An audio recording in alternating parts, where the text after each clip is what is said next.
एक दलित समाज के युवा को और राजनीति ख़त्म करना चाहते हैं। उन्होंने ये धमकी भी दिया था, ये है कि उसके ऊपर SC/ST एक्ट का मुकदमा दर्ज हो और पार्टी का जो पदभार है, उस पर जिलाध्यक्ष का पद है, उससे निष्कासित हो। नमस्कार, आप देख रहे हैं जनता न्यूज लाइव। आज हमारे साथ एक युवा है जो जिला अध्यक्ष जंग बहादुर यादव, जो अभी बनाए गए लगभग 7-8 महीना हुआ होगा, उनके द्वारा ये प्रताड़ित हो गए हैं। लेकिन उसके बाद इनके द्वारा एक सोशल मीडिया पे पोस्ट किया जाता है कि हमें जंग बहादुर यादव, जो अंबेडकर नगर के जिला अध्यक्ष है, हमें मारा पीटा जाता है, गाली दिया जाता है, कलवारी पुल पर ढकेल करके, या हमारी राजनीति ख़त्म करने की बात की जाती है। और इनके साथ जो जो भी घटनाएँ होती हैं, क्या सही है क्या गलत है, तो जाँच का विषय है। लेकिन आज हमारे साथ है, उनसे हम जानकारी लेंगे कि आखिर उनके साथ ये घटना क्यों घटित हुई और ऐसा जिला अध्यक्ष जंग बहादुर यादव के द्वारा क्यों उनके ऊपर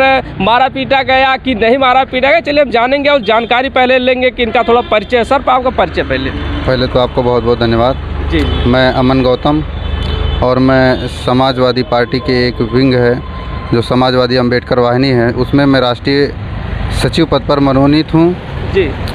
जंग बहादुर यादव के द्वारा आप आरोप लगा रहे हैं कि उन्होंने, हम किसी के यहाँ जाते हैं शादी विवाह में, तो वो अपने गाड़ी में बैठा लेते हैं, गाड़ी में बैठाने के बाद कलवारी पुल पे हमें गाली गलौज देते हुए हमारी राजनीति ख़त्म करने की बात करते हैं। इसमें सत्यता क्या है सर? जी जी जी बिल्कुल। हम शादी के निमंत्रण में गए थे जो 27 तारीख और करीब 8:30 बज रहे थे जी। जब हम वहाँ से आ रहे थे तो पैदल आ रहे थे, कुछ साथी थे हमारे, बात कर रहे थे, तो इधर से जंग बहादुर यादव जी की गाड़ी जाती है और इनोवा क्रिस्टा गाड़ी है उनकी, और जो समाजवादी पार्टी के जिलाध्यक्ष हैं अंबेडकर नगर के, और गाड़ी में से उतरते हैं। उसके बाद कहते हैं जरा इधर आइए, अमन आपसे थोड़ा काम है। हमने कहा बताइए क्या काम है।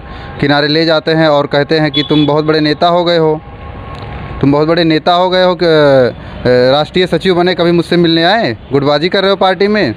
हमने कहा भैया ऐसा तो हमने कुछ नहीं किया है, जब भी मैं कहीं प्रोग्राम किया हूँ पार्टी के बैनर तले का किया हूँ, ऐसा नहीं है तो मैंने बसपा और भाजपा का बैनर लगाया हो कभी, पार्टी के हित में मैंने काम किया है।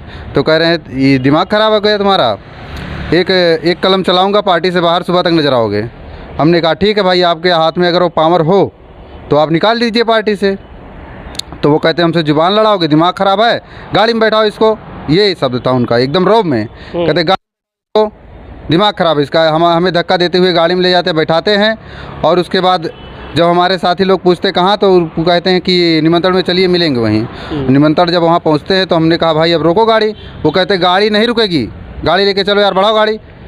तो एक कलवारी पुल है जो बस्ती और अंबेडकर नगर को जोड़ता है, तो रायपुर ग्राम सभा के बगल एक सुनसान जगह है, वहाँ ले जाते हैं और कहते हैं गाड़ी लॉक कर देते हैं। गाड़ी का जो शीशा उसा होता है लॉक कर देते हैं। ये दिन का प्रकरण है या रात का प्रकरण है? रात 8:30 बजे का है सर, रात 8:30 जी।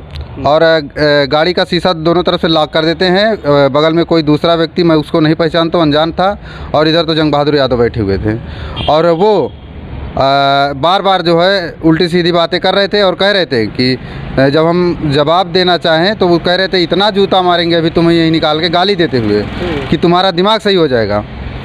उसके बाद जब हम इसका विरोध करते हैं, धक्का देते हैं हम भी बाहर निकलने के लिए कि हमें भाई छोड़ो, अगर तुम बदतमीज़ी करने लाए हो तो हमें छोड़ दीजिए, किस लिए बदतमीज़ी करने लाए हो। उसके बाद कहते उसके बाद जब हम धक्का देते हैं तो वो मुझे 2 थप्पड़ मार भी देते हैं। कहते तुम्हारे जैसे चमार पार्टी में कितने आए कितने गए और मेरे पीछे कितने घूमते हैं, यही शब्द था उनका।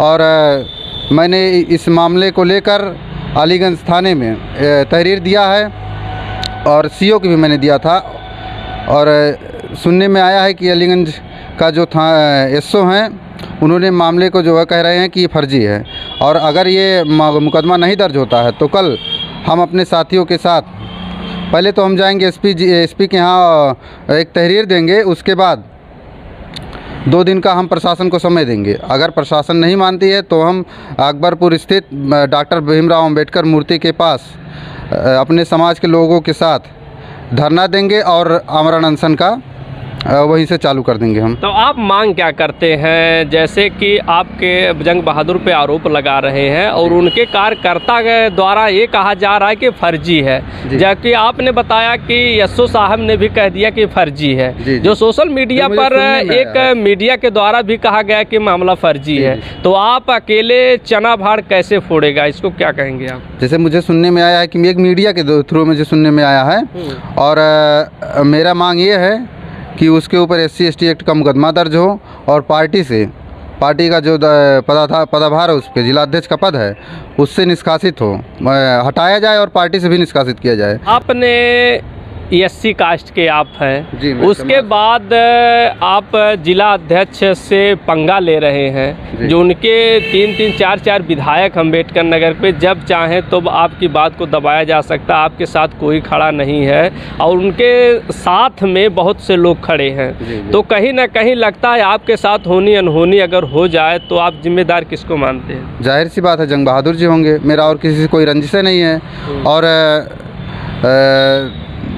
चाहे मेरे साथ कोई खड़ा हो या ना खड़ा हो, लेकिन मैं ये जानता हूँ मेरा समाज मेरे साथ है, क्योंकि उन्होंने मुझे नहीं, वो एक दलित समाज के युवा को और राजनीति ख़त्म करना चाहते हैं। उन्होंने ये धमकी भी दिया था उस गाड़ी में कि आपकी राजनीति मैं ख़त्म कर दूँगा, क्योंकि उन्हें दलित राजनीति पसंद नहीं है, दलित राजनीति उनको पसंद नहीं है। इसलिए ऐसी मानसिकता के लोगों के साथ मैं तो चाहूँगा बस SC/ST मुकदमा दर्ज हो और कुछ नहीं। आप उनकी बात कर रहे हैं, लेकिन अगर देखा जाए आप समाज की बात कर रहे हैं, आपके साथ में कोई खड़ा नहीं है। लेकिन अगर देखा जाए तो बहुजन समाज के जितने लोग हैं, वह BJP हो या जो है कि बसपा हो, लेकिन आपके साथ कोई नहीं, आप सपा के साथ में खड़े हैं। लेकिन सपा के साथ सभी लोग फर्जी बता रहे हैं, तो क्या कहना चाहेंगे? नहीं, सपा के जो हमारे दलित नेता हैं वो मेरे साथ खड़े हैं, हमेशा खड़े रहे हैं और अब भी खड़े हैं और कंधे से कंधा मिलाने का काम करते हैं। अगर अब भी बात करते हैं, फ़ोन करते हैं, कहते हैं भाई अगर आपको कोई दिक्कत हो, जो आप कहेंगे आपका जो होगा, अगर आप कहेंगे धरना देंगे तो धरना दिया जाएगा, और लेकिन सम्मान के साथ समझौता नहीं किया जाएगा।